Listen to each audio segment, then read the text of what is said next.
kita berdoa bersama-sama. Bapak di surga, kami berterima kasih karena sekali lagi Engkau beranugerah bagi setiap kami, sehingga dari tempat yang berjauhan kami boleh dipersatukan, dipertemukan untuk belajar firman Tuhan. Kami berdoa agar kiranya Roh Kudus memberikan penerangan kepada kami, baik hamba-Mu yang menyampaikan materi maupun Bapak Ibu Saudara yang mengikuti dari rumah masing-masing. Secara khusus kami akan menyelesaikan pembahasan 7 perkataan salib pada malam hari ini. Dengan kami mempelajari 7 perkataan salib, biarlah kiranya Engkau ya Tuhan sungguh menolong kami agar seumur hidup kami mengingat bahwa Kristus sudah mati bagi kami. Kami mengingat bahwa Kristus sudah menebus dosa kami. Kami mengingat bahwa kami sudah dipilih dan diselamatkan agar kami hidup berperang mematikan dosa setiap hari. Agar kami hidup menjadi umat Tuhan yang kudus, yang tidak bercacat dan cemerlang di hadapan Tuhan. Bapak di surga, di dalam tugas dan tanggung jawab kami masing-masing, di dalam konteks kami masing-masing, dalam pergumulan kami untuk hidup benar di hadapan Tuhan. Kiranya Engkau menolong kami ya Tuhan untuk berjuang. Hidup sebagaimana umat Tuhan di tengah-tengah dunia ini, agar melalui kehadiran kami yang menyatakan terang Tuhan, kegelapan boleh sirna. Ketidakbenaran, ketidakjujuran boleh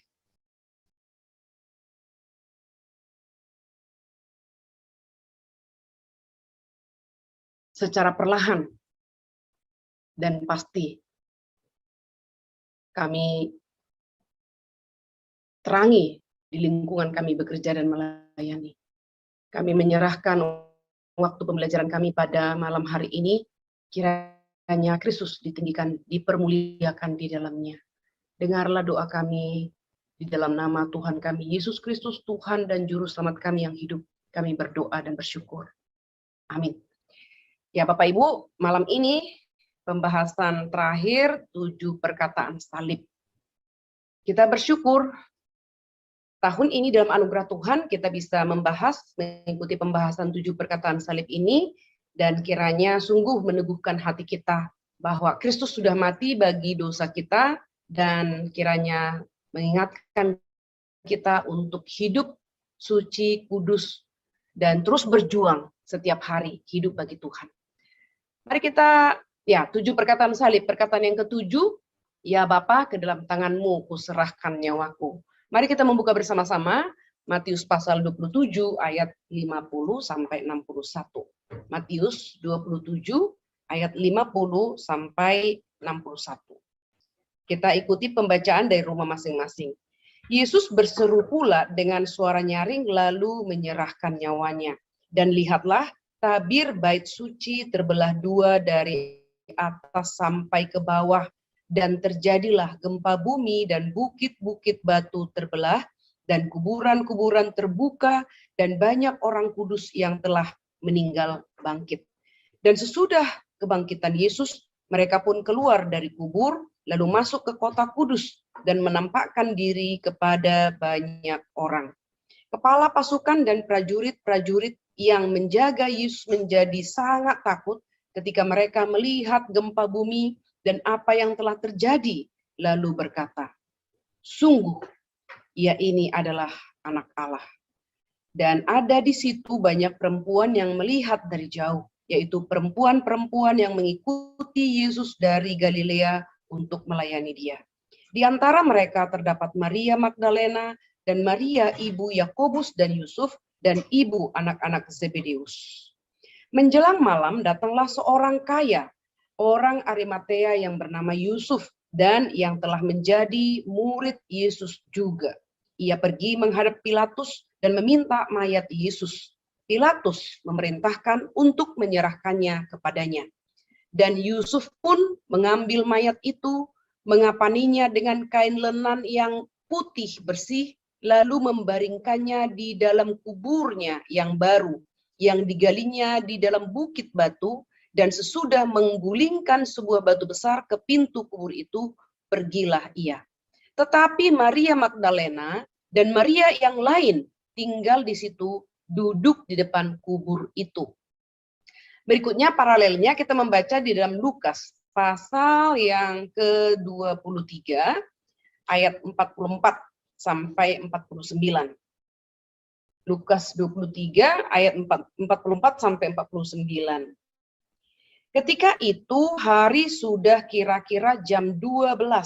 Lalu kegelapan meliputi seluruh daerah itu sampai jam 3. Sebab matahari tidak bersinar dan tabir bait suci terbelah dua. Lalu Yesus berseru dengan suara nyaring, "Ya Bapa, ke dalam tanganmu kuserahkan nyawaku." Dan sesudah berkata demikian, ia menyerahkan nyawanya. Ketika kepala pasukan melihat apa yang terjadi, ia memuliakan Allah, katanya, "Sungguh orang ini adalah orang benar." Dan sesudah seluruh orang banyak yang datang berkerumun di situ untuk tontonan itu, mereka melihat apa yang terjadi itu, pulanglah mereka sambil memukul-mukul diri.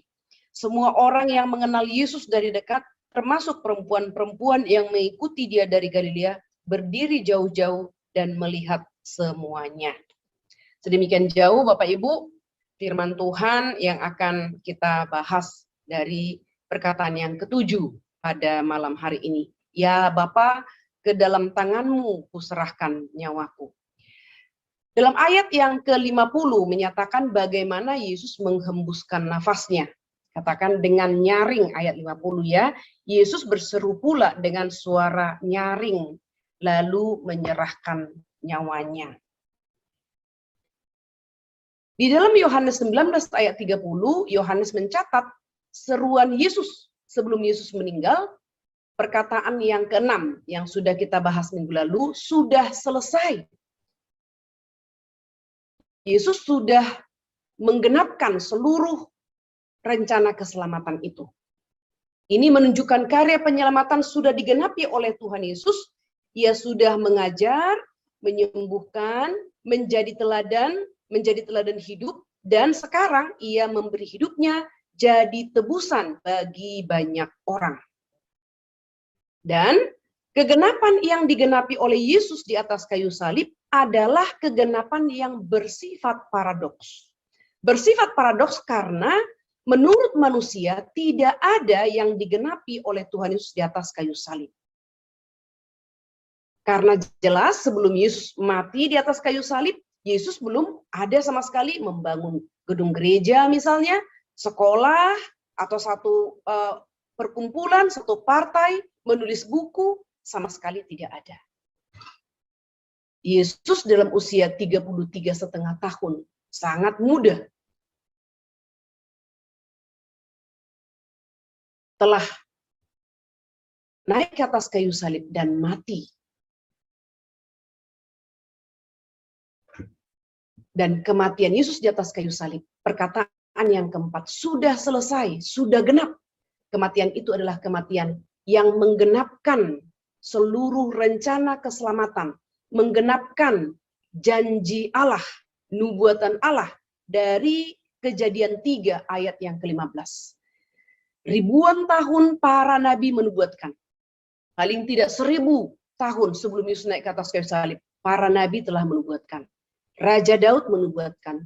700 tahun sebelum Yesus naik ke atas kayu salib, Nabi Yesaya menubuatkan. Kita sudah belajar dalam perkataan-perkataan yang sebelumnya, begitu banyak nubuatan dalam perjanjian lama digenapkan dalam satu hari oleh satu orang, yaitu Yesus Kristus. Jikalau Yesus bukan Mesias yang dijanjikan, lalu mengapa begitu banyak nubuatan yang dibuatkan, yang digenapkan dalam satu hari oleh satu orang? Ini membuktikan bahwa Yesuslah yang dijanjikan oleh Allah dari Kejadian 3:15, keturunan perempuan. Yesuslah yang dinubuatkan oleh para nabi bahwa seorang yang akan membebaskan umatnya akan datang. Tunas Daud akan datang. Yesus mati antara jam 3 dan jam 4 sore. Saat waktu persembahan sore pada sore hari. Saat anak domba Paskah disembelih. Hal ini sudah dinubuatkan dalam Daniel pasal 9. Mari kita membaca bersama-sama Daniel pasal 9 ayat 21. Daniel 9 ayat yang ke-21. Sementara aku berbicara dalam doa, terbanglah dengan cepat ke arahku Gabriel. Dia yang telah kulihat dalam penglihatan yang dahulu itu pada waktu persembahan korban petang. Pada saat persembahan korban petang. Ayat 24, 70 kali 7 masa telah ditetapkan atas bangsamu dan atas kotamu yang kudus, untuk melenyapkan kefasikan, untuk mengakhiri dosa, untuk menghapuskan kesalahan, untuk mendatangkan keadilan yang kekal, untuk menggenapkan penglihatan dan nabi, dan untuk mengurapi yang maha kudus. Jadi di antara bangsa Israel di dalam seremonial mereka ada seremonial memberikan persembahan korban pada sore hari. Dan kematian Yesus antara jam 3 sampai jam 4 sore itu adalah waktu yang sesuai dengan persembahan korban pada sore hari. Nah, beberapa orang berpendapat, para scholar ya, bahwa tepat terbentang waktu 70 minggu sejak saat malaikat Gabriel mengabarkan berita itu hingga waktu kematian Kristus terjadi, yaitu 490 tahun yang lalu. Kita tahu ya, ada kerajaan selatan ya, setelah mereka 500 tahun setelah mereka kembali dari pembuangan. Sedangkan Daniel masih ada dalam pembuangan ya. Yesus datang. Jadi di sini 490 tahun yang lalu, tepat pada hari itu, pada jam itu juga, sebagaimana bangsa Israel keluar dari Mesir sesudah lewat 430 tahun mereka diperbudak, tepat pada hari itu. Ini dituliskan dalam Keluaran pasal 12:41, persembahan sore. Itu adalah di mana mereka memberikan, membawa korban Passover pada Allah. Nah, ada dua hal yang dicatat di sini mengenai bagaimana Yesus menyerahkan nyawanya. Yang pertama, ayat 46, Yesus berseru dengan suara nyaring seperti sebelumnya. Jadi ayat 46 ini adalah perkataan yang keempat. Yesus berseru dengan nyaring, Eli, Eli lama sabachthani. Allahku, Allahku, mengapa engkau meninggalkan aku? Yesus berseru dengan nyaring. 4 perkataan terakhir. 3 perkataan pertama diucapkan di awal ketika Yesus naik ke atas kayu salib jam 9. 4 perkataan terakhir diucapkan setelah kegelapan sirna, setelah 3 jam kegelapan memenuhi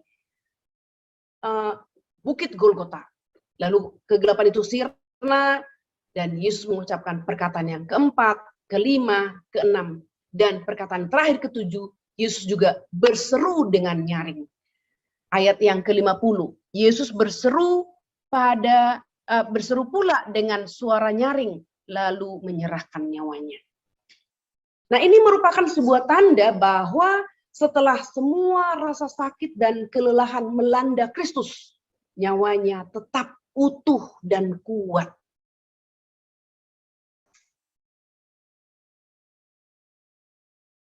Ada seorang penafsir yang mengatakan, jikalau bukan Yesus yang naik ke atas kayu salib, tidak ada manusia yang sanggup menanggung penderitaan yang sebegitu berat. Mulai dari disesah, lalu melakukan perjalanan Via Dolorosa dengan memikul salib patibulum yang horizontal itu. Lalu jam 9 disalibkan. 6 jam digantung di atas kayu salib. itu adalah satu penderitaan, kesakitan yang tidak mungkin ditanggung oleh manusia.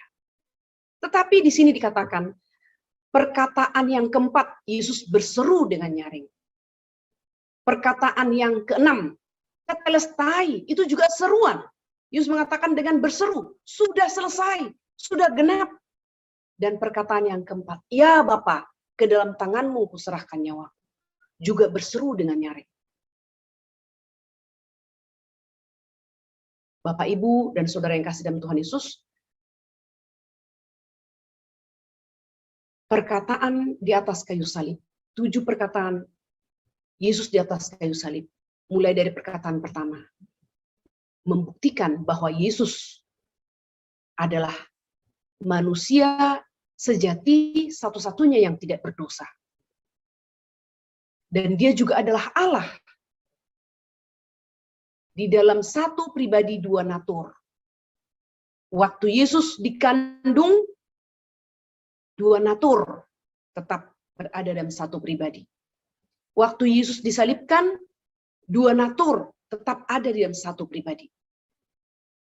Ada orang-orang yang mengatakan ketika Yesus disalibkan, maka natur Kristusnya meninggalkan natur manusianya. Hanya natur Yesus, natur manusianya lah yang disalibkan. Sejak Yesus inkarnasi mengambil natur manusia, kedua natur itu tidak pernah terpisah. Sampai Yesus naik ke atas kayu salib, mati, bangkit, naik ke surga. Sampai sekarang, sampai selama-lamanya, dua natur itu tetap ada dalam satu pribadi. Nah, ini kita lihat ketika perkataan yang ketujuh diucapkan, ya Bapa, ke dalam tanganmu kuserahkan nyawaku. Satu teriakan sebelum Yesus mati. Ini menunjukkan nyawa Yesus tetap utuh dan kuat. Bila kita pikirkan kondisi Yesus pada saat itu, secara manusiawi, tidak akan ada manusia yang sanggup berseru lagi setelah mengalami kesengsaraan dan kesulitan yang begitu berat.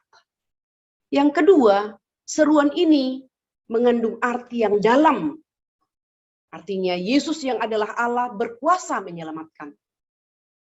Dan Allah Bapa berkenan atas korban Kristus satu kali untuk selamanya. Sebagai imam besar, imam agung yang sempurna, Yesus membawa dirinya sebagai korban penghapus dosa bagi seluruh umat pilihan sepanjang zaman.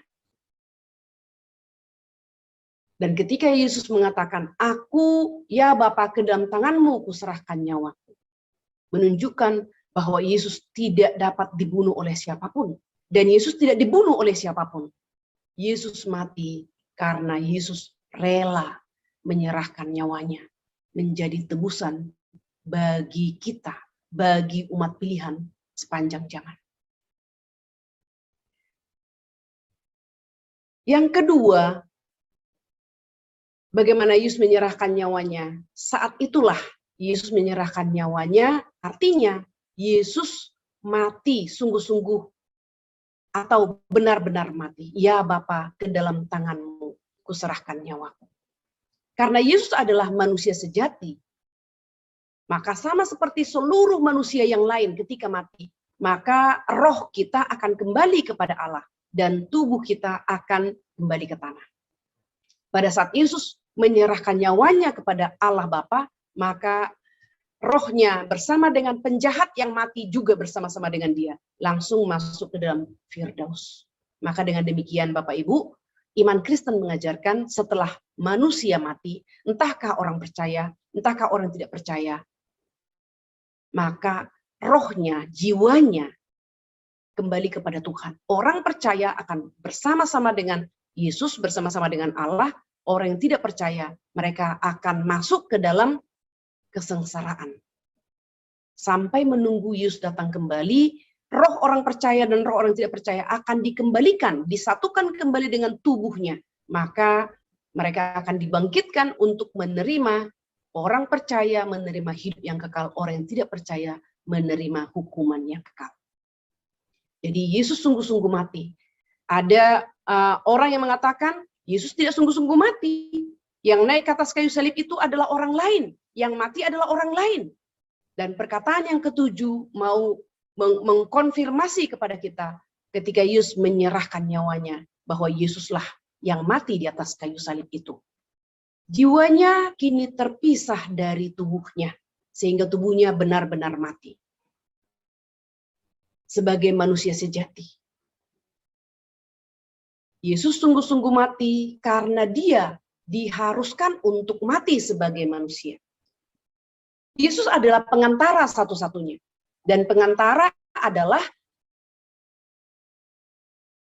bertugas untuk memediasi dua pihak yang berselisih. Oleh dosa manusia menjadi seteru Allah.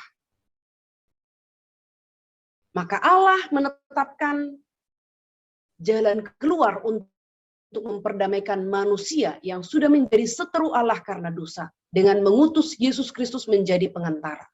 Yesus dapat, dan seorang pengantara harus dapat mencapai kedua belah pihak yang berselisih.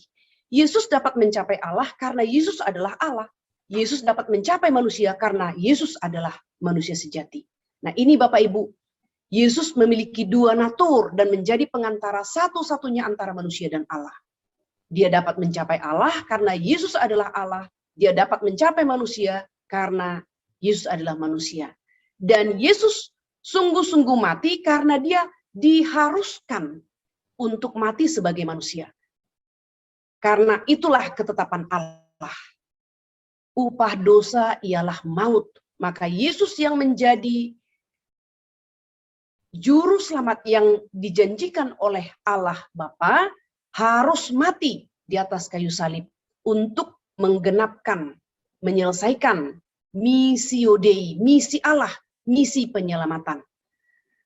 Ibrani pasal 9 ayat 15 mengatakan tidak ada pengampunan tanpa kematian. Mari kita membaca bersama-sama Ibrani pasal yang ke-9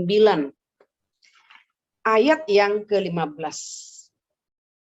Karena itu, ia adalah pengantara dari suatu perjanjian yang baru, supaya mereka yang telah terpanggil dapat menerima bagian kekal yang dijanjikan. Sebab ia telah mati untuk menebus pelanggaran-pelanggaran yang telah dilakukan selama perjanjian yang pertama.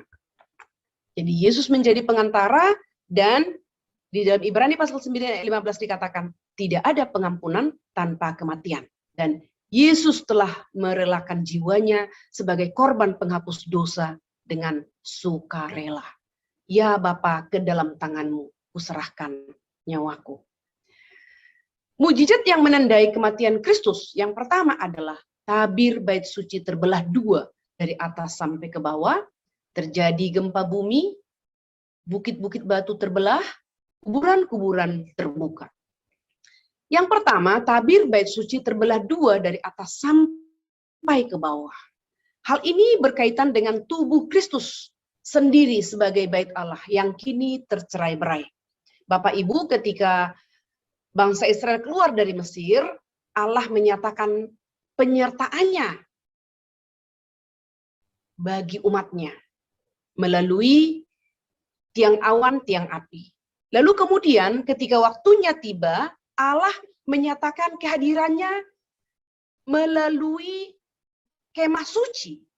Dan kalau kita belajar, kemah suci itu ditempatkan di tengah-tengah perkemahan bangsa Israel, dan bangsa Israel ketika berkemah, mereka tidak boleh berkemah dengan sembarangan. Semua diatur, dan pintu kemah akan tertuju ke kemah suci. Sehingga ketika bangsa Israel bangun atau keluar dari kemahnya, yang dilihat pertama kali adalah kemah suci. Lalu kemah suci itu, di dalam kemah suci itu, pembuatan kemah suci itu dituntun dan diberikan petunjuk secara detail oleh Allah kepada Musa. Ukurannya, desainnya, ada ruang maha kudus, ada ruang kudus, ada pelataran. Lalu Allah juga memberikan peraturan bagaimana bangsa Israel beribadah kepada Tuhan. Ditunjuk suku Lewi menjadi imam-imam. Keturunan Harun menjadi imam besar yang akan diundi setiap tahun untuk masuk ke dalam ruang Maha Kudus. Dan kemah suci itu adalah bayang-bayang Kristus Allah di tengah-tengah umatnya. Dan puncak daripada penyertaan Allah bagi umatnya adalah ketika Yesus Kristus datang ke dalam dunia, malaikat mengatakan bahwa Yesus yang dilahirkan oleh Maria disebut Immanuel, Allah beserta dengan kita. Jadi tabir bait suci yang terbelah dua dari atas sampai ke bawah itu berkaitan dengan tubuh Kristus sendiri sebagai bait Allah yang kini tercerai-berai di atas kayu salib. Inilah bait Allah yang sejati, sebab di dalam dialah berdiam secara jasmani seluruh kepenuhan kealahan. Kita tahu bait suci yang dibangun Salomo itu adalah kelanjutan daripada kemah suci. Dan strukturnya, konstruksinya juga sama.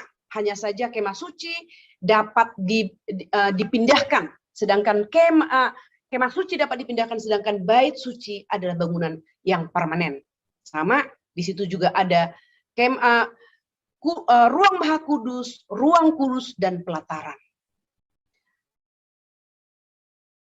Saat Yesus berseru dengan suara nyaring dan menyerahkan nyawanya, Yesus meluluh lantakkan tubuhnya yang merupakan bait Allah itu, sehingga bangunan bait suci pun ikut menggemakan seruan itu dan menjawabnya dengan membelah tabirnya menjadi dua.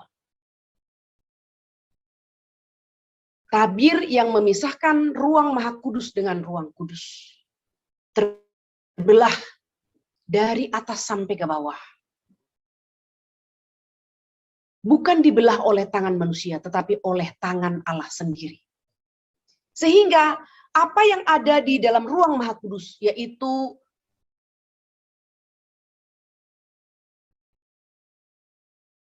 tabut perjanjian Allah yang berisi dua loh batu. Waktu di dalam kemah suci berisi mana, tongkat Harun yang berbunga, dua loh batu. Tetapi setelah bait suci hanya dua loh batu yang ada di dalam tabut perjanjian itu.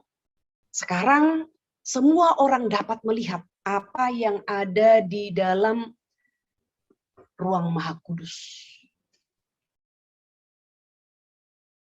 Yang kedua, ketika tabir bait suci terbelah dua dari atas sampai ke bawah, hal ini juga melambangkan penyingkapan misteri-misteri yang ada dalam perjanjian lama. Tabir bait suci itu ditujukan untuk menyelubungi, menutup agar bangsa Israel tidak dapat melihat ketika imam besar bertemu dengan Allah di dalam ruang Maha Kudus. Seperti wajah Musa yang diselubungi, sehingga tabir itu disebut juga sebagai tabir penutup. Karena selain imam besar, tidak ada seorang pun yang diizinkan untuk melihat benda-benda dalam tempat yang Maha Kudus. Mari kita membaca bersama-sama 2 Korintus pasal yang ketiga. 2 Korintus pasal yang ketiga. Ayat yang ke-13. Tidak seperti Musa yang menyelubungi mukanya supaya mata orang-orang Israel jangan melihat hilangnya cahaya yang sementara itu. Nah, jadi tabir bait Allah itu adalah menyelubungi agar umat Tuhan tidak melihat apa isi ruang Maha Kudus. Imam besar pun hanya memasukinya setahun sekali dengan melalui upacara besar dan ditutupi asap tebal. Ketika imam besar akan masuk ke dalam ruang Maha Kudus, itu pun akan diundi. Siapa yang dapat undi, maka dialah yang akan masuk ke dalam ruang Maha Kudus. Dan ketika seorang imam besar masuk ke dalam ruang Maha Kudus, maka ada yang mengatakan pinggangnya, ada yang mengatakan kakinya akan diikat. Dan di ujung jubah daripada imam besar itu ada seperti lonceng, begitu ya. Sehingga ketika imam besar itu berdiri dan sedikit bergerak, lonceng itu akan berbunyi.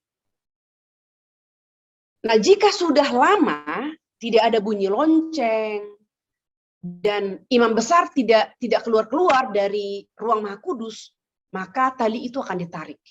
Ketika tali ditarik dan tidak ada bunyi lonceng, kemungkinan besar imam besar itu mati di dalam, karena mungkin dia melakukan upacara pengorbanan di dalam ruang Maha Kudus itu salah, tidak mengikuti aturan Tuhan. Maka Tuhan akan membunuhnya dan jasadnya tidak boleh diambil, tidak boleh orang masuk ke dalamnya. Maka jasadnya akan ditarik dengan tali yang mengikat apakah pinggangnya atau kakinya. Semua ini menunjukkan betapa sukarnya memasuki ruang Maha Kudus. Karena itu adalah tempat Allah berjumpa dengan imam besar yang menjadi wakil umat Tuhan, membawa korban penghapus dosa. Tetapi kini, setelah kematian Kristus, setelah tabir itu terbelah dua, semuanya menjadi terbuka. Semua misteri di dalamnya tersingkap, sehingga semua orang yang mengalaminya akan dapat memahami artinya. Kini kita dapat melihat bahwa tutup perdamaian itu melambangkan Kristus, Sang Pendamai yang agung, dan periuk mana melambangkan Kristus sebagai roti hidup. Siapa yang makan roti hidup, dia tidak akan lapar lagi, dan dia akan memperoleh hidup yang kekal. Dengan demikian, kita semua memandang kemuliaan Allah dengan wajah tidak terselubung. Seperti dalam kaca, kita melihat keselamatan dengan mata kepala kita sendiri. Yang ketiga,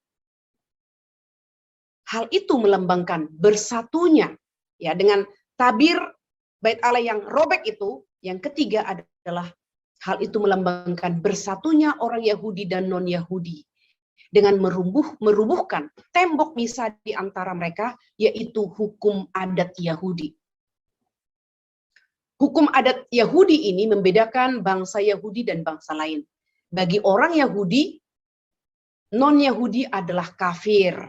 Non-Yahudi adalah sama seperti anjing. Non-Yahudi adalah orang yang tidak mendapatkan keselamatan. Dan orang Yahudi menganggap keselamatan itu adalah hak prerogatif mereka sebagai keturunan Abraham. Sekarang, dengan tabir bait suci yang terbelah, semua orang sudah dapat melihat ke dalam, tanpa terkecuali. Bangsa Yahudi dibawa mendekat kepada Allah, sedangkan yang lain dijauhkan, ya, oleh hukum Yahudi. Melalui kematian Kristus, Kristus membatalkan hukum Taurat dengan segala perintah dan ketentuan buatan tangan manusia itu. Mencabut semuanya itu dan memakukannya di atas kayu salib. Sehingga dengan demikian, ia meruntuhkan tembok pemisah di antara orang Yahudi dan non-Yahudi. Orang Yahudi tidak bisa mengatakan, kami memiliki hukum Taurat, dan jikalau kami melakukan hukum Taurat, maka kami diselamatkan. Bangsa-bangsa lain tidak memiliki hukum Taurat, maka kalian akan dihukum. Sekarang, di dalam Kristus, hukum Taurat itu dibatalkan, dan keselamatan tidak lagi berdasarkan hukum Taurat, tetapi berdasarkan kasih karunia, yaitu iman kepada Kristus. Penghapusan peraturan-peraturan itu mengandung arti penghapusan permusuhan dan menciptakan keduanya menjadi satu manusia baru di dalam Kristus. New life in Christ. Seperti dua ruangan yang dijadikan satu ruangan yang lebar dan lebih terang dengan merubuhkan tembok pemisah. Dengan itu, Kristus mengadakan damai sejahtera di antara keduanya. Mari kita membaca bersama-sama Efesus pasal yang kedua. Efesus pasal yang kedua, ayat 14-16. Efesus pasal 2, ayat 14-16. Karena dialah damai sejahtera kita yang telah mempersatukan kedua pihak, dan yang telah merubuhkan tembok pemisah, yaitu perseteruan. Sebab dengan matinya sebagai manusia, ia telah membatalkan hukum Taurat dengan segala perintah dan ketentuannya, untuk menciptakan keduanya menjadi satu manusia baru di dalam dirinya, dan dengan itu mengadakan damai sejahtera. Dan untuk memperdamaikan keduanya di dalam satu tubuh dengan Allah oleh salib, dengan melenyapkan perseteruan pada salib itu. Jadi salib itu melenyapkan perseteruan. Perseteruan Allah dengan manusia, perseteruan manusia dengan manusia. Atau perseteruan orang Yahudi dan non-Yahudi. Karena sekarang sistem keselamatan itu dialihkan hanya dengan beriman kepada Kristus. Tidak lagi melalui korban yang dibawa oleh imam besar ke dalam ruang Maha Kudus.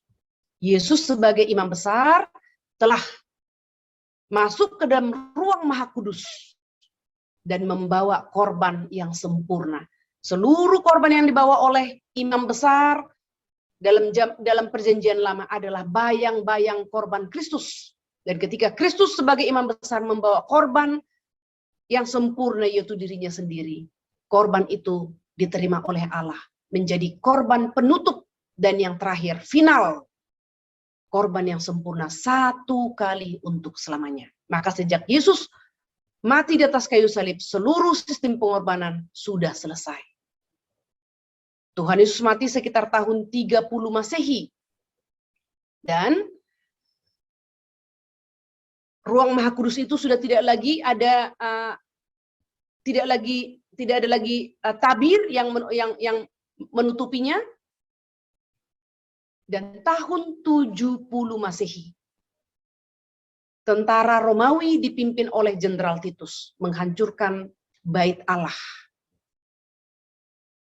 Maka pada tahun 70 Masehi seluruh sistem pengorbanan telah berakhir. Sampai sekarang tidak ada lagi. Ini membuktikan bahwa korban Kristus adalah korban terakhir, final, terakhir dan sempurna.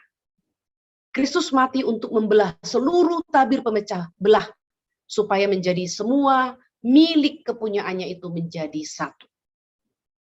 Yohanes 17 ayat 21. Yang keempat, tabir bait suci terbelah dua dari atas sampai ke bawah. Hal itu melambangkan pengudusan dan pembentangan jalan kehidupan yang baru yang membawa orang kepada Allah. Tabir itu menghalangi orang-orang untuk mendekati tempat Maha Kudus. Tadi saya sudah sampaikan, kecuali imam besar yang diundi, tidak boleh orang lain masuk ke dalam ruang Maha Kudus. Tetapi sekarang, tabir yang menghalangi itu telah dirobek. Terbelahnya tabir itu menunjukkan bahwa Kristus telah membuka jalan menuju Allah melalui kematiannya. Yaitu, bagi dirinya sendiri, kita lihat Ibrani pasal yang ke-9. Ayat yang ke-7. Ibrani 9 ayat yang ke-7. Tetapi ke dalam kemah yang kedua, yaitu ruang Maha Kudus, hanya imam besar saja yang masuk sekali setahun dan harus dengan darah yang ia persembahkan karena dirinya sendiri dan karena pelanggaran-pelanggaran yang dibuat oleh umatnya dengan tidak sadar. Yeremia 30 ayat 21. Yeremia 30 ayat 21. Orang yang memerintah atas mereka akan tampil dari antara mereka sendiri, dan orang yang berkuasa atas mereka akan bangkit dari tengah-tengah mereka. Aku akan membuat dia maju dan mendekat kepadaku, sebab siapa yang berani mempertaruhkan nyawanya untuk mendekat kepadaku, demikianlah firman Tuhan. Jadi Yesus yang mempertaruhkan nyawanya yang mendekat kepada Allah. Jadi tabir itu menunjukkan bahwa Kristus telah membuka jalan menuju Allah melalui kematiannya, yaitu bagi dirinya sendiri, ya, dia imam besar yang mempersembahkan dirinya, dia rela, ya, menyerahkan dirinya untuk mendekat kepada Allah. Hari itu, ya, ketika Yesus mati adalah hari penebusan besar. Saat Tuhan Yesus sebagai imam besar agung masuk pertama kali dan untuk selamanya ke dalam tempat kudus. Bukan dengan darah kambing atau domba, melainkan dengan darahnya sendiri.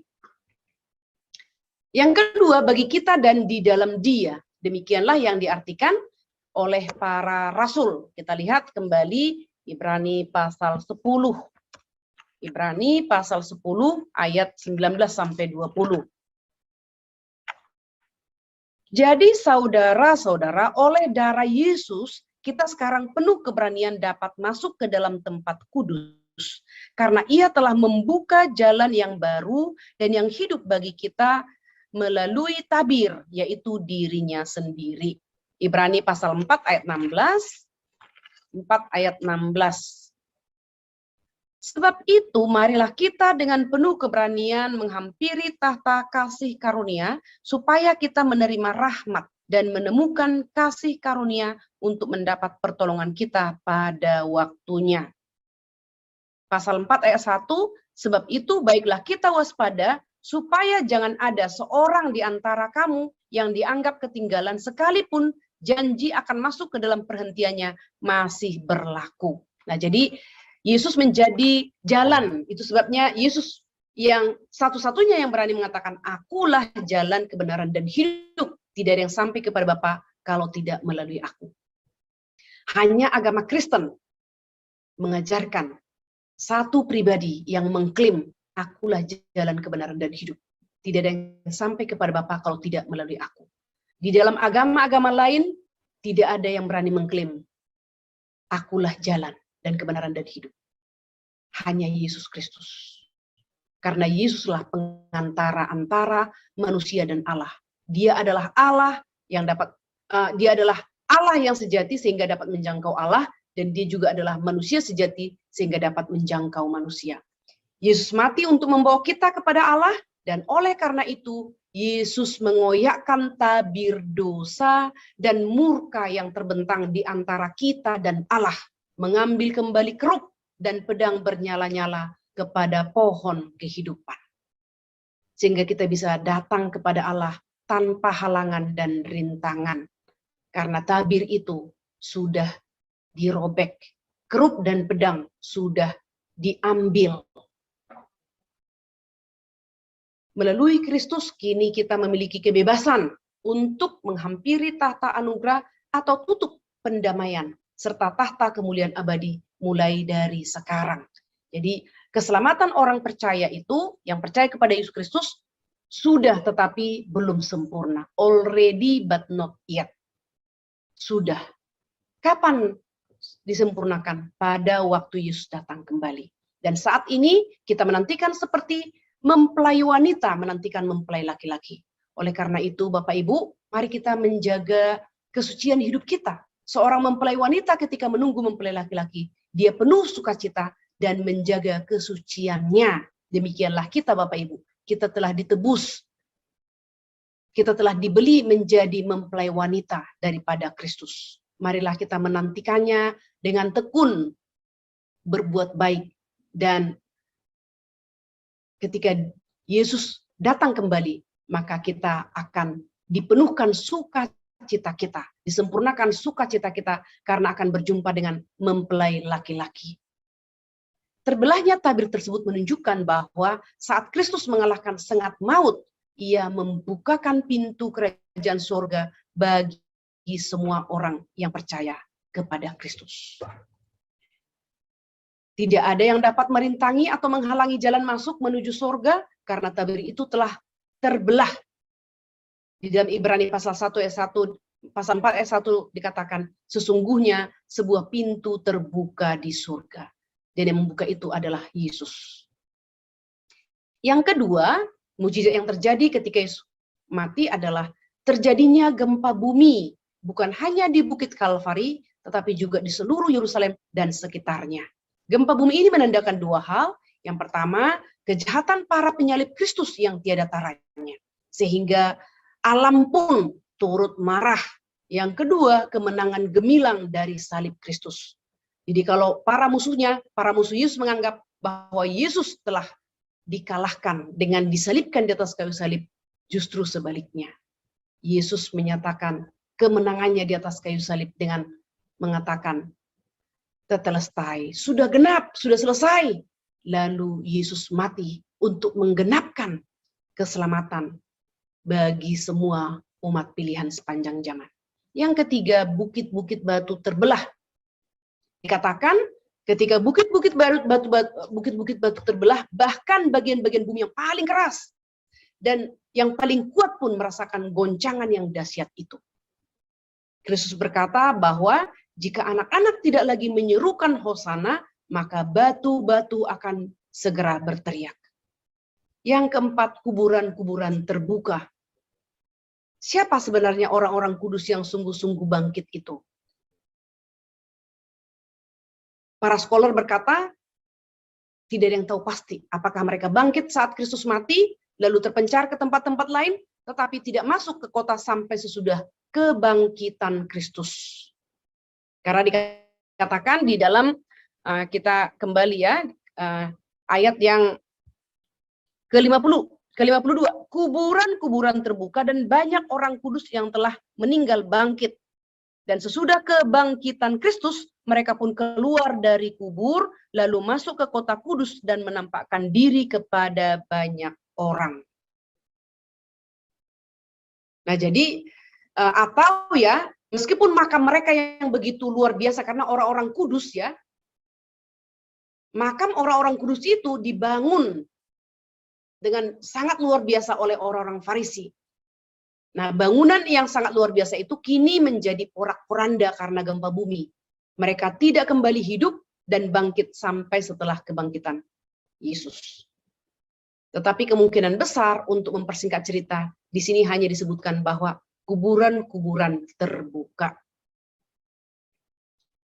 Beberapa berpendapat bahwa mereka dibangkitkan hanya untuk menyaksikan kebangkitan Kristus, dan setelah selesai melakukan kesaksian itu, mereka masuk kembali ke dalam kuburan mereka. Lukas 16 ayat 31 mengatakan orang bangkit tidak dapat meyakinkan orang hidup untuk percaya kepada Tuhan Yesus. Jadi orang bangkit itu mereka tidak melakukan apa-apa ya, karena Alkitab di dalam Lukas 16 ayat 31 sudah mengatakan bahwa orang yang bangkit dari kubur pun, kalau orang tidak mau percaya kepada pemberitaan firman, sekalipun ada orang bangkit dari kubur dan dia bersaksi tentang Kristus, maka orang yang tidak percaya terhadap pemberitaan Injil pun tidak akan percaya terhadap kesaksian orang yang bangkit dari antara kematian. Peristiwa ini merupakan contoh dari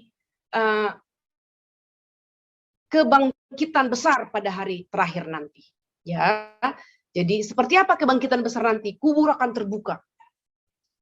Maka semua orang yang sudah mati akan dibangkitkan. Jadi dikatakan tertidur akan dibangkitkan. Lalu roh orang percaya yang bersama dengan Allah akan disatukan. Itulah menjadi kebangkitan dan menjadi tubuh kebangkitan dan tubuh kemuliaan. Untuk saat ini hanya Yesus manusia sejati yang memiliki tubuh kebangkitan dan tubuh kemuliaan.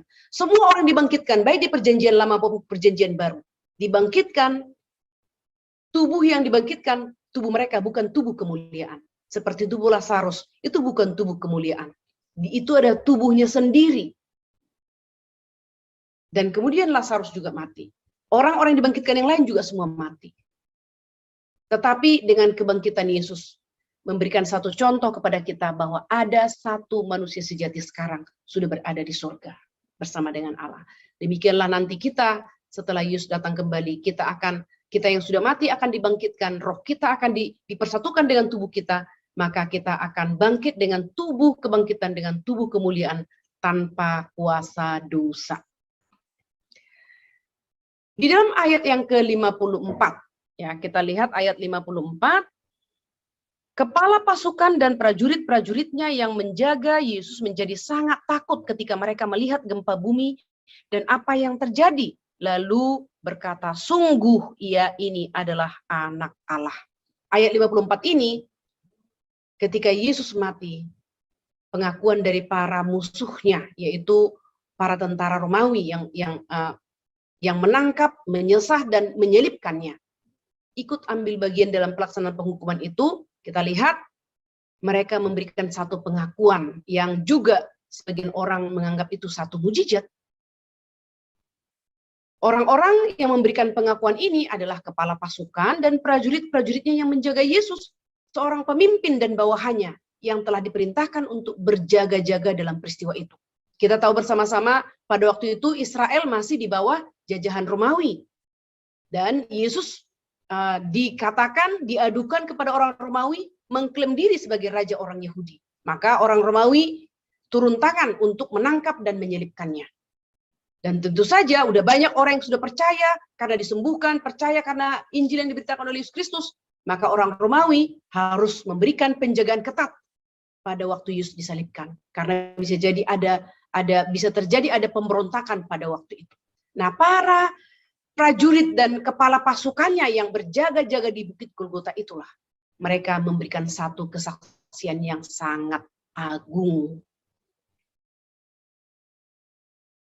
Mereka yang memberikan kesaksian ini adalah para prajurit yang pekerjaannya secara umum sangat keras, ya kan? Hatinya tidak mudah terpengaruh oleh rasa takut maupun belas kasihan. Tetapi jika mereka mengatakan dia ini adalah Allah, menunjukkan bahwa tidak ada jiwa yang terlalu teguh atau terlalu tegar untuk dihancurkan dan direndahkan oleh kuasa Kristus. Itu sebabnya ketika kita mengabarkan Injil Tuhan, kita selalu berdoa, Tuhan, kiranya Engkau mengubahkan hati yang keras menjadi lembut, hati batu menjadi hati daging. Dan di atas kayu salib, pada waktu Yesus disalibkan, Yesus mati, hati orang-orang Romawi, kepala pasukan, para prajurit, hati yang keras itu telah diubahkan menjadi lembut. Mereka adalah orang Romawi, orang bukan Yahudi, yang tidak mengenal firman Allah yang kini tergenapi. Tetapi justru mereka yang berhasil diyakinkan. Sampai mereka mengatakan, sungguh ia ini adalah anak Allah. Hal ini menunjukkan bahwa kebutaan rohani orang Israel. Dan kabar baiknya, mata rohani orang bukan Yahudi, yaitu tentara Romawi, dicelikkan. Hatinya yang keras dilembutkan. Injil itu bukan tentang apa. Injil itu adalah tentang siapa, yaitu anak Allah yang telah diutus datang ke dalam dunia untuk mati menjadi tebusan bagi dosa umat pilihan. Pada jam 9, perkataan yang kedua, penjahat, salah satu penjahat yang disalibkan bersama dengan Tuhan Yesus telah mendapatkan anugerah keselamatan. Ketika Yesus menghembuskan nafas terakhirnya, para orang kafir, tentara Romawi mendapatkan kasih karunia. Mereka adalah penganiaya Kristus yang baru saja mencaci maki. Namun Allah dengan penuh kuasa mengubah bahasa mereka. Yang sebelumnya hanya dipenuhi ancaman, kekejian, dan penghujatan. Mereka yang menertawakan Yesus ketika Yesus disesah, mereka juga meludahinya, mereka mencambuknya. Bahkan ketika Yesus sampai di atas kayu salib pun mereka tetap mencaci makinya. Tetapi Roh Kudus bekerja di hati penjahat yang disalib, satu penjahat yang disalib, di hati pemimpin prajurit, di hati para prajurit, dan mereka mendapatkan kasih karunia Tuhan, sehingga bahasa mereka yang kasar dan jahat itu diubah menjadi bahasa yang penuh dengan keyakinan. Mereka takut melihat gempa dan apa yang telah terjadi sejak Yesus naik ke atas kayu salib. Kemudian mereka berkata, sungguh ya ini adalah anak Allah. Tentulah tentara Romawi sudah banyak menyalibkan orang lain. Sangat terkenal ya orang Yahudi untuk menghukum musuh-musuhnya agar tidak terjadi pemberontakan lagi, maka mereka biasanya akan menyalibkan. Dan orang-orang yang disalibkan itu bukan hanya disalibkan, terkadang mereka membakar orang-orang yang disalibkan itu menjadi obor atau menjadi lilin yang menerangi malam hari. Dan itu menjadi momok, menjadi satu shock terapi untuk musuh-musuhnya jangan main-main dengan mereka. Tetapi di atas Bukit Golgota, para prajurit yang telah menyalibkan ratusan mungkin ribuan musuhnya, mereka menyaksikan satu orang yang sangat berbeda. Tidak keluar caci maki dari mulutnya, sebaliknya justru doa. Kata yang penuh cinta kasih. Terjadi gempa, gelap gulita, maka mereka memberikan satu pernyataan. Sungguh ia ini adalah anak Allah, bukan manusia biasa. Dan ketika mereka mengatakan itu, mereka tidak sedang menduga, tetapi meyakini bahwa Yesus adalah anak Allah. Berbahagialah orang yang percaya bahwa Yesus adalah Allah, bahwa Yesus adalah anak Allah satu-satunya yang diutus datang ke dalam dunia, karena mereka akan memperoleh hidup yang kekal. Keyakinan mereka ini diungkapkan dalam dua hal. Yang pertama, rasa gentar yang menghantam mereka. Mereka menjadi sangat takut. Mereka menjadi sangat takut. Orang yang tidak takut di dalam Mazmur 46 ayat 2-3 berbeda. Kegentaran tentara Romawi ini dengan kegentaran orang percaya. Kegentaran orang Romawi ini adalah orang yang menyatakan kegentaran orang yang belum percaya kepada Tuhan. Yang kedua, kesaksian yang luar biasa dari mulut mereka. Sungguh, ya ini adalah anak Allah. Sebuah pengakuan yang agung. Dari tidak percaya menjadi percaya. Ayat 55 sampai ayat yang ke-56. Kehadiran para sahabat Kristus yang juga saksi kematian. Dan ada di situ banyak perempuan yang melihat dari jauh, yaitu perempuan-perempuan yang mengikuti Yesus dari Galilea untuk melayani dia.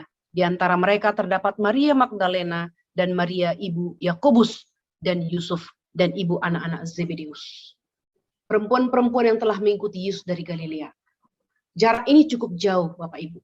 Tetapi para perempuan-perempuan ini telah menerima pelayanan Yesus terlebih dahulu. Baru mereka mendedikasikan hidup mereka untuk melayani Yesus. Pelayanan dan penderitaan yang telah kita lakukan dan alami untuk Kristus hendaknya menjadi alasan yang kuat bagi kita untuk tetap sabar dan setia melayaninya sampai akhir. Demikian yang dilakukan oleh perempuan-perempuan ini. Mereka telah mengalami pelayanan Yesus terlebih dahulu, maka mereka mendedikasikan hidup mereka melayani kebutuhan Yesus dan para muridnya. Bahkan sampai Yesus mati, mereka ada di sana. Bahkan sampai Yesus dikubur. Dikatakan ketika Yusuf dari Arimatea telah meninggalkan kubur yang telah ditutup dengan batu itu, para perempuan masih duduk di depan batu itu, di depan kubur itu. Para wanita yang setia, yang telah mengalami pelayanan Yesus, Maria Magdalena, seorang perempuan yang dirasuk oleh 7 roh jahat, dibebaskan oleh Yesus. Maria Magdalena mendedikasikan hidupnya melayani Tuhan seumur hidupnya. Perempuan-perempuan lain yang cukup berada, mereka memiliki satu kesadaran. Mereka memiliki uang, maka dengan uang mereka melayani semua kebutuhan Yesus dan para murid. Sehingga Yesus dan para murid fokus melayani dan tidak pusing dengan kebutuhan-kebutuhan mereka. Perempuan-perempuan ini telah melayani keperluan Yesus dengan kesungguhan hati. Beberapa nama di antara mereka disebutkan, menunjukkan bahwa Allah menghormati mereka yang menghormati Kristus. Bahkan ketika kita hidup, Bapak Ibu, ketika kita meninggikan Kristus senantiasa dalam hidup kita, menghormati Kristus, maka Allah akan menghormati dan meninggikan kita. Maka mari kita meninggikan Kristus senantiasa di dalam seluruh hidup kita. Ketika bicara tentang meninggikan Kristus, berarti kita akan sampai kepada satu pengertian, I am nothing, but God is everything. Apapun pencapaian yang mungkin kita capai, apapun prestasi yang mungkin kita raih, apapun popularitas yang bisa kita dapatkan, di dalam seluruh pencapaian itu, Kristus ditinggikan. Kristus dihormati. Itulah ketika kita mengatakan kiranya Kristus ditinggikan di dalam seluruh aspek hidup kita. Bukan kita, tapi Kristus. Para wanita ini melihat dari jauh, penuh dengan kepedulian dan kasih kepada Kristus. Di dalam Lukas pasal 23 ayat 47 dikatakan, yang sudah kita baca tadi, kepala prajurit memuliakan Allah dan berkata, sungguh orang ini adalah orang benar. Mereka tentu punya alasan untuk mengatakan itu. Mereka telah menyelipkan ratusan bahkan ribuan orang dan tidak ada satu kata berkat yang keluar dari mulut orang yang disalibkan. Yang ada adalah caci maki, kutukan, kemarahan terhadap para prajurit yang menyelipkan mereka. Tetapi Yesus hanya mengucapkan 7 kalimat dari atas kayu salib, tetapi 7 kalimat itu telah melakukan satu reformasi. Di dalam Lukas pasal 23 48 dikatakan orang banyak yang datang ke sana untuk menonton. Setelah Yesus mati, menyerahkan nyawanya kepada Bapaknya, mereka pulang dengan memukul-mukul diri. Apakah dengan memukul-mukul diri kita percaya kita bisa diselamatkan? Tidak. Setelah kita melakukan satu kesalahan, apakah dengan menjambak rambut, bahkan dengan menoreh-noreh diri kita sampai berdarah-darah, kita akan diampuni dan dapat diselamatkan? Tidak. Hanya dengan iman kepada Kristus yang mati di atas kayu salib. Seperti para prajurit mengakui, benar, sungguh dia ini adalah anak Allah. Maka Bapak Ibu, dalam pelayanan kita kepada anak-anak yang masih kecil, mari kita sungguh meyakinkan anak-anak itu, supaya mereka percaya dengan yakin bahwa Yesus adalah Allah, bahwa Yesus adalah anak Allah yang telah datang ke dalam dunia, mati di atas kayu salib untuk menanggung hukuman dosa mereka. Dan pastikan anak-anak murid kita menyatakan iman, percaya dari hati, mengaku dengan mulut, menerima Yesus Kristus sebagai Tuhan dan Juru Selamat pribadi kita. Tentu saja kita harus mengalami kuasa Injil itu terlebih dahulu, maka kita dengan penuh kuasa akan memberitakan berita Injil itu kepada anak-anak murid kita dan umat Tuhan dan orang-orang yang ada di sekitar kita. Yesus mati karena Yesus adalah Allah yang sejati, maka kubur tidak kuasa menahannya. Pada hari yang ketiga, dia bangkit.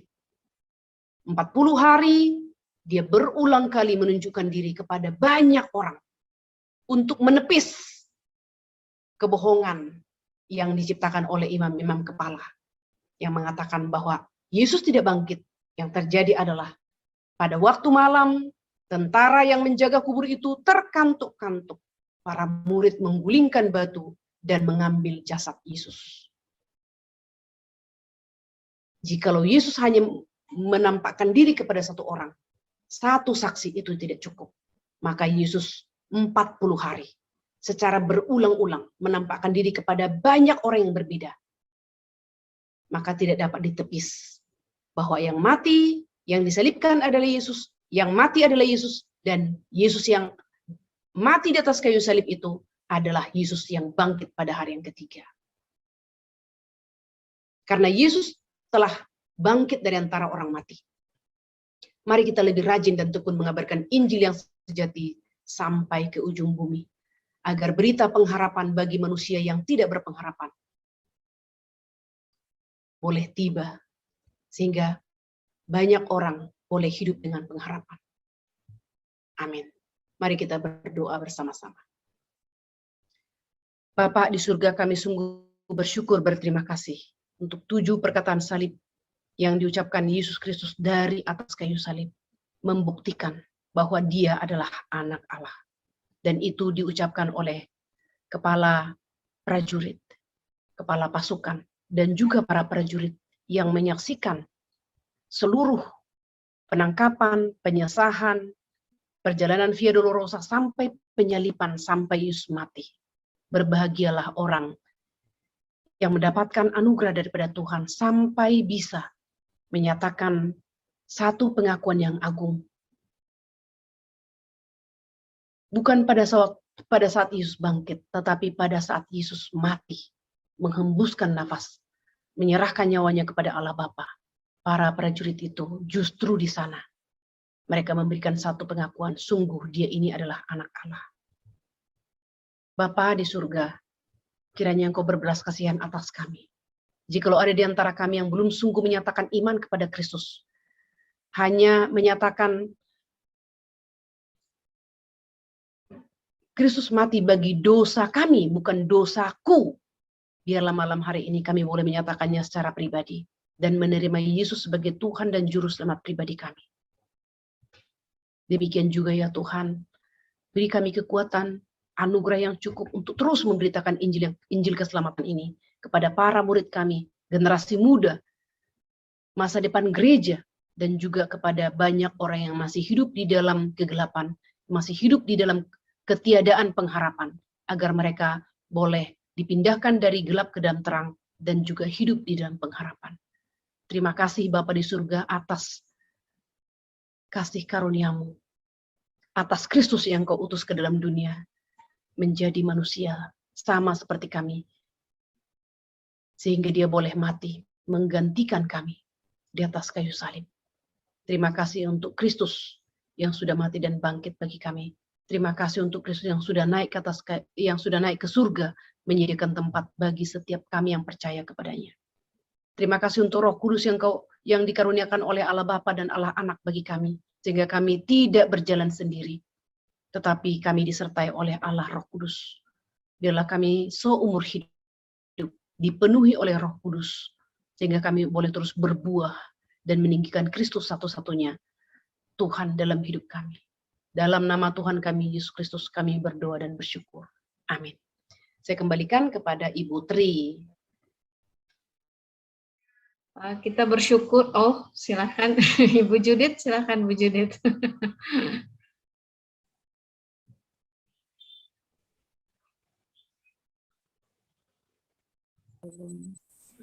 Silakan Bu.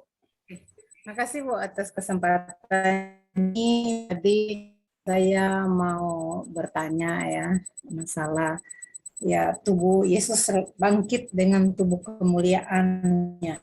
Nah, ada dua tokoh Alkitab kalau saya tidak salah ya, yaitu Nabi Elia dan Henok itu kan terangkat ke sorga secara hidup ya, maksudnya mereka tidak mengalami kematian gitu. Ya. Nah, apakah mereka waktu mereka terangkat ke surga itu juga mereka sudah mengenakan tubuh kemuliaan atau bagaimana Bu? Mohon penjelasan. Baik, terima kasih Bu Judith. Jadi waktu Henok dan Elia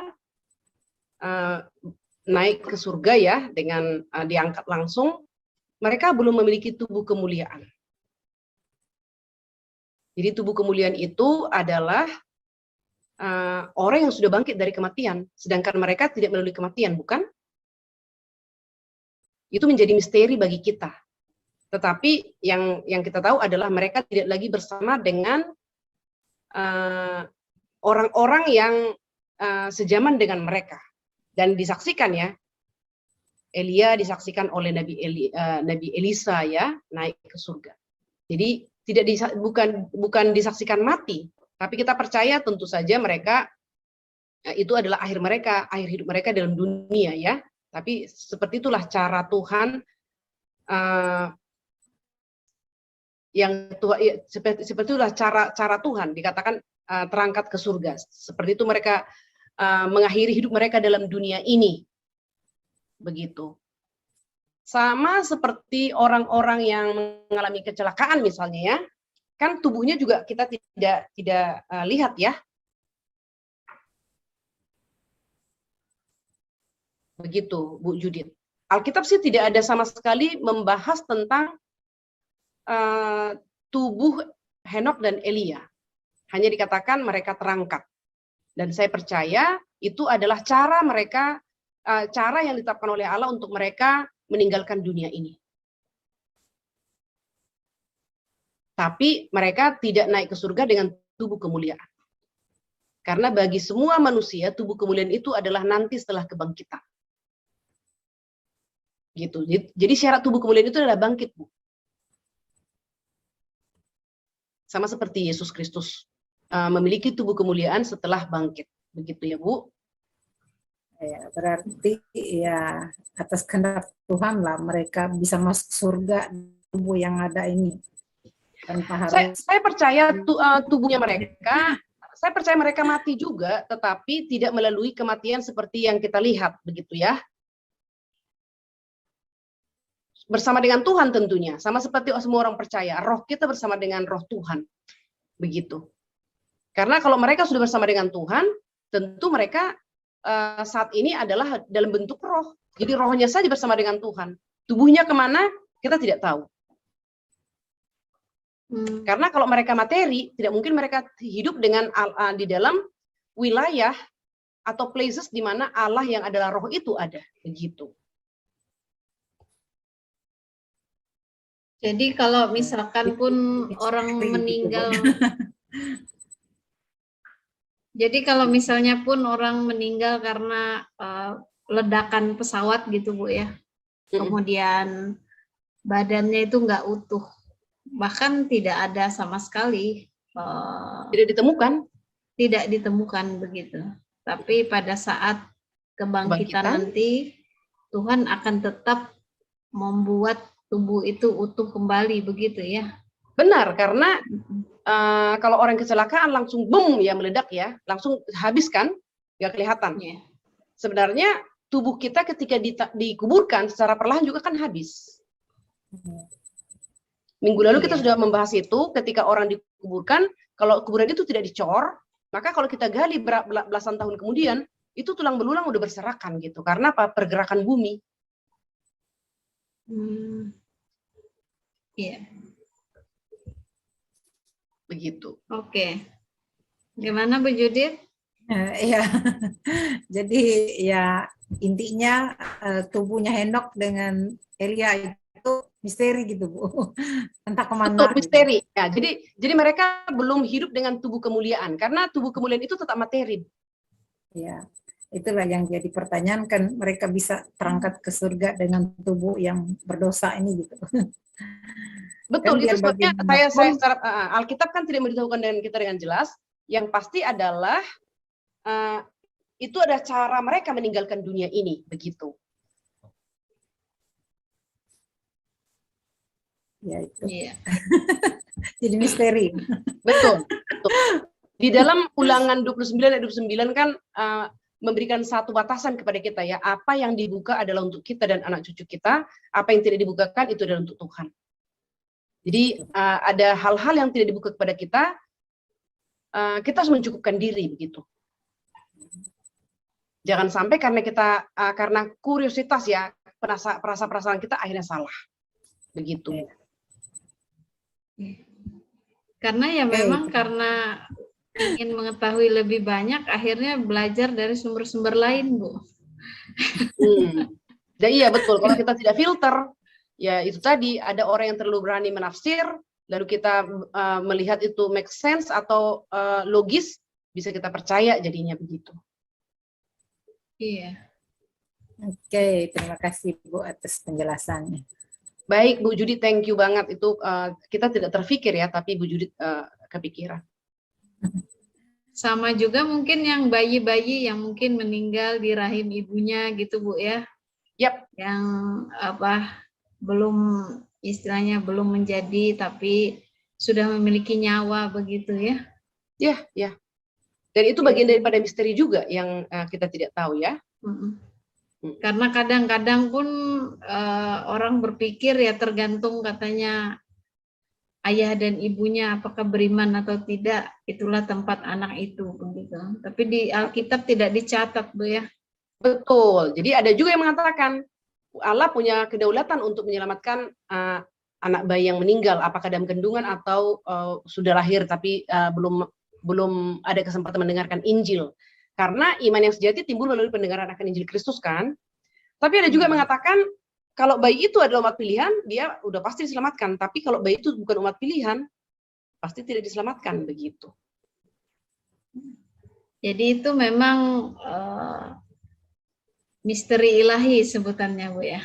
Betul, kalau dikatakan wilayah teologi ya perdebatan yang belum berakhir gitu. Jadi ya masing-masing pegang saja. Kalau misalnya kalau saya sih memegang, kalau bayi itu ada umat pilihan, dia diselamatkan. Kalau bayi itu tidak umat pilihan, sekalipun dia besar, ya prinsipnya yang sama.